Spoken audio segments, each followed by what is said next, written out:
Hey, what's going on, guys? So I am feeling up to doing some wrenching on the Tenere tonight. I'm still a little bit tender in a few spots from my accident, but I think I can hopefully handle this tonight. This is going to be the Radiator Guard. Obviously, as you can see, Yamaha did give you one stock from the factory here.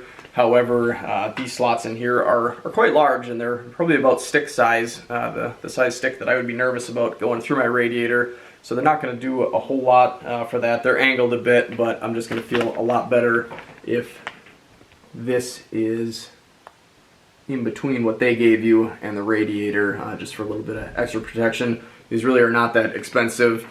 This is going to be from R&G. I'll put a link down in the description. Big thanks to those guys for sending this out to me and making this video possible. This should really be a pretty simple install.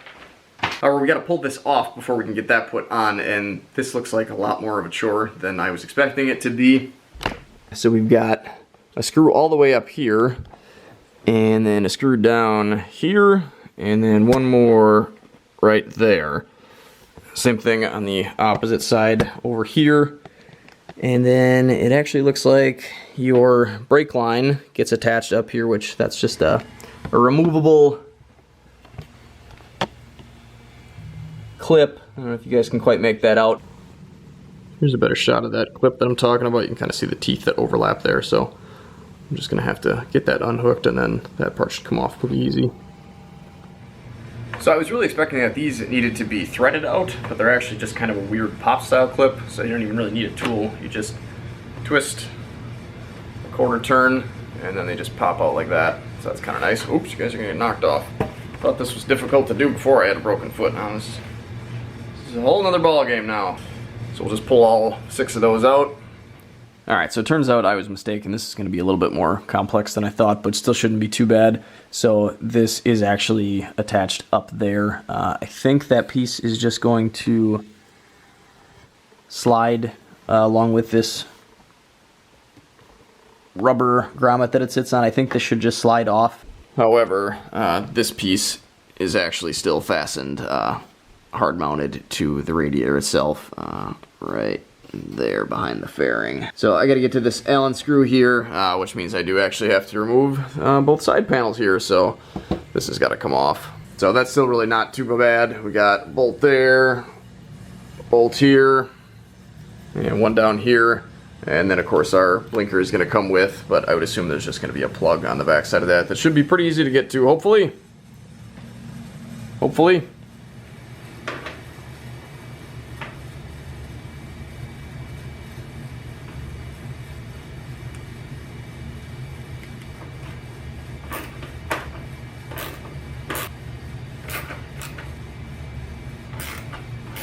I kind of like having my chair with the wheels on it down here. This is nice.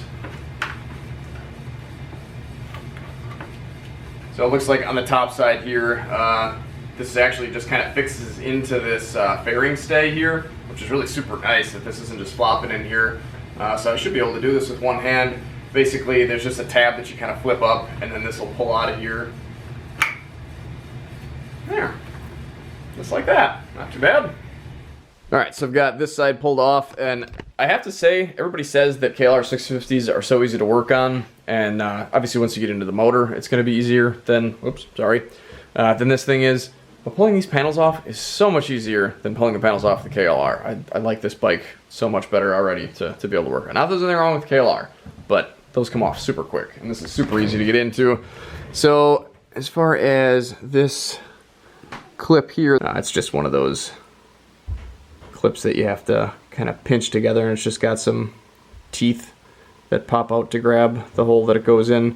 So I'm just gonna gently reach in there with a needle nose and pinch that together, and then it should just pull right out. Alright, so pliers hasn't been working for me, so I'm just gonna use this really tiny flathead to go in there and kind of push down and then pull up and just sort of try to work that piece out of there. And all the while I'm doing it, I'm pulling out with my left hand on the brake line. There we go.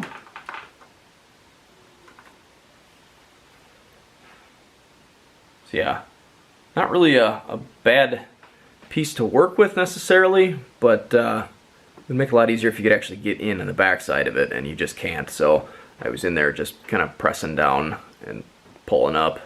So now with that removed, the brake line should be loose.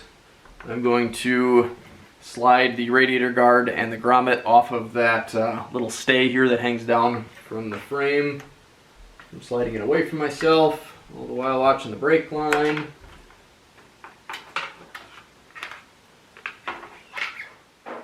Alright, so here we go. We got the radiator guard, we've got the zip ties that are going to hold it to the radiator, and then we've got the single side foam adhesive that is going to be kind of a break in between the radiator guard and the fins, because this actually does sit right tight to the fins. So that's a pretty good idea to have something to keep the two from rubbing up against each other. What they tell you to do with that stuff is basically just cut it off, just probably about right there. Cut a bunch of little strips and then place it kind of all around the perimeter of it, which is going to be this piece here. The only thing that I'm a little bit concerned about, I guess two things, is for one, they're missing a piece down here, and I don't know what the reason behind that is. The instructions doesn't say anything about that, and I can't really figure out why you wouldn't want a piece there also. But the other thing that I'm a little bit concerned about is that the way it looks, they've got it on this side, and I can understand that like this side looks better, so you would want this facing out. However, this is going to be stuck behind that anyways, so you're not really going to see it, and even if you could, I don't know who's going to be down there inspecting it that closely that they would even notice. So I think what I'm going to do, rather than having this up against my radiator, even though you will have the foam thickness to kind of separate it, it just doesn't make me comfortable to have this that close to a micro channel coil. So what I'm going to do instead is just flip this over and install it kind of backwards. I'll just put my foam tape on this side just like that, and that way I've got this nice clean edge up against my radiator. Alright, so I've got all my little pieces stuck on here, and I did leave that piece off. The only thing that I can think is that this section right here, if you mount it like this, that does mate up with the pipe right there, which maybe you wouldn't want that that foam there if that is just maybe a little bit too hot for that stuff to take, and it's okay everywhere else. That seems a little bit odd to me, but that is the only thing that I can think. The next thing that I'm going to need to do is run some zip ties through, and as it says in the instructions, you don't want to run it through any of these channels here. You want to run it through just the frame. Alright, so just like I showed you, I'm going to take my zip tie and feed it through just the frame of the coil, not the cooling channels. So this one's going to be pretty much the same, just way down at the bottom here. Again, making sure you're not looping it through anything but this outer frame here. And I'm going to be feeding those zip ties through those holes there and there. Now it looks like in the pictures that this is actually supposed to sit up on top of this channel and kind of inside of it, and the same thing up here. I don't know if it's this thing being slightly out of spec or if it's the radiator itself being out of spec or what the deal is, but it seems like mine doesn't really want to do that. Alright, so I've got the other side on, so what I'm going to start to do now is just kind of tighten them all up. So in the instructions it shows this part of the zip tie kind of right here, but I don't really like to do that. I like to actually put them at a 90-degree angle. I feel like putting the least amount of stress on this plastic is probably best. Alright, so I've got these, I think, as tight as I'm going to get them. I don't want to overstress them, so they're not as tight as I can get them, but basically what I did is just kind of pinch this together and then just snug that up. So I've got these zip ties all trimmed up and ready to go here. After I did that, I did give this a bit of a push up top here, and it actually did just pop right in there. So all that complaining for nothing, fits in there just like it should. Oh, my wife was telling me that I'm going to be sorry that I did this tomorrow, and I was thinking that she was being silly, but oh, I think she's right. This bending over is not feeling great. This definitely was a lot more goofing around than I thought it was going to be, but at the same time, really a pretty easy install. I'm not a mechanic by any means, so if I can do this, so can you.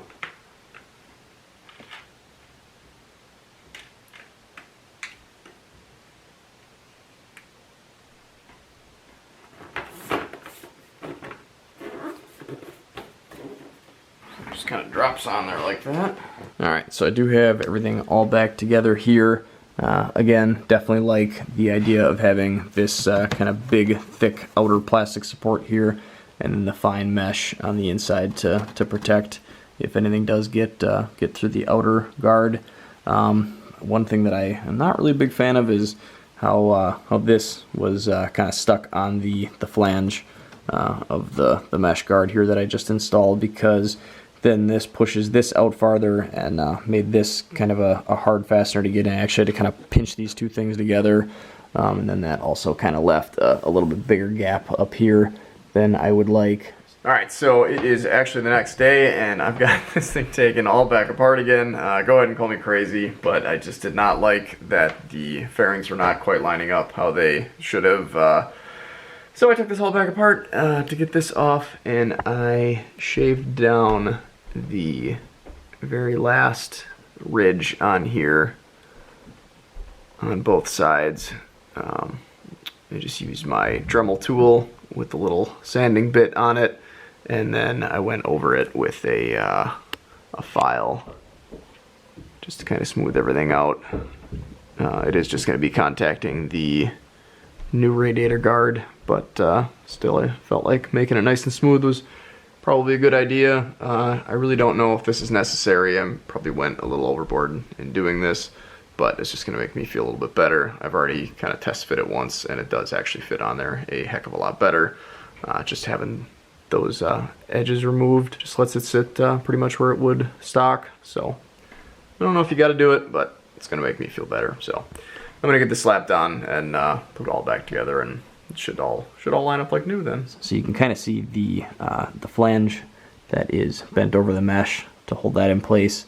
And because you can see that, that means that we are losing a little bit of cooling capacity up there and down here as well. Again, on the sides, not really a big deal because the stock radiator guard covers that up anyways, but we are losing a little bit of surface area there. Probably not a big deal. Like I said, I doubt you'll even notice it. Blake probably won't care at all, but I figured it was worth mentioning. All in all, though, I think I'm being a little bit picky with this thing. To be honest, I really do like how it fits in there. I think it could be a little bit thinner on the outer flanges there, so the stock guard would fit in there a little bit better. But really, even with that, I think it fits in there pretty good. If I was to do this all over again, I knew exactly what I had to do. It probably would have taken me like 45 minutes, something like that, maybe half hour. It really goes in pretty quick once you've kind of got it all figured out. So hopefully this video will help you guys. If it will help you guys and think it'll help, or you enjoyed it, make sure you give it a like, because that helps me out. If you guys have any comments or questions, leave them down in the comment box below. If you guys are interested in picking one of these up, make sure you check down in the description and check out RMG's website. They've got this for the Tenere, they've got crash bars for the Tenere, they've got some side covers to cover up this, and also very important, this. And they've got some for the other side of the bike too, so check that stuff out. They've got a whole bunch of stuff for other bikes. They've got a tail tidy for this bike, just all sorts of good stuff. And a big thank you to them for sending this out to me. Definitely happy to have it on the bike. I think it'll definitely offer some good protection and maybe save me some big bucks in the long run here when I get on some kind of hairy trails like I do. If you guys are interested in seeing videos of me on the Tenere off-road, I promise as soon as my foot is back to 100%, I'm going to get this thing off the road and do my best to get it stuck and put it through its paces, and probably run through some pretty hairy trails that I'll be definitely happy that I've got this extra layer of metal protection in there. So thanks for watching, guys. Take care, stay safe, stay swanky, get out and ride if you can. If you can't, check out some of these videos. And if you're not subscribed and you'd like to see more videos like this and those videos that I was talking about of me riding the Tenere, click the subscribe button. Thanks for watching, guys. Oh, I don't know if I can hold this up for 20 seconds while these play. Oh, I did too much. Oh, it's been 20 seconds yet. Did you click on anything? Please do. I'm going to drop this camera.